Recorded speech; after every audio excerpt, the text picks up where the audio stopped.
আমরা এখন বেলের শরবত খাবো। একটা বেল কিনে নিয়ে আসছে পচা, এখন আরেকটা বেল নিয়ে আইছে।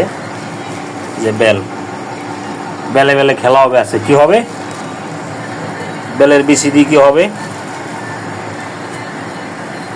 কি চমৎকার! ওয়াও, মধু মধু রসমালাই রসমালাই। এই যে বেল ছুরি দিয়ে কাটা হচ্ছে বেল।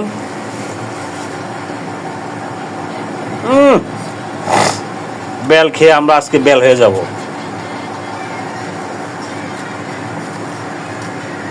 বেল ক টাকা নিছে? বেল নিচে এটা আশা কথা বলুন না মিশা কথা। আশা কথাই কোন 30 টাকা মাত্র 30 টাকার বেল আমরা 3 জনে খাবো। তো দেখা যাক আমরা কিভাবে বেল খাই, আপনারা সবাই দেখতে থাকুন। 3 জন মানে আমরা দেখে আমার দিদি না, তাহলে আমরা বেল খাবো না, আমরা বেলে হাত দিব না। সবাই ভালো থাকেন, আল্লাহ হাফেজ।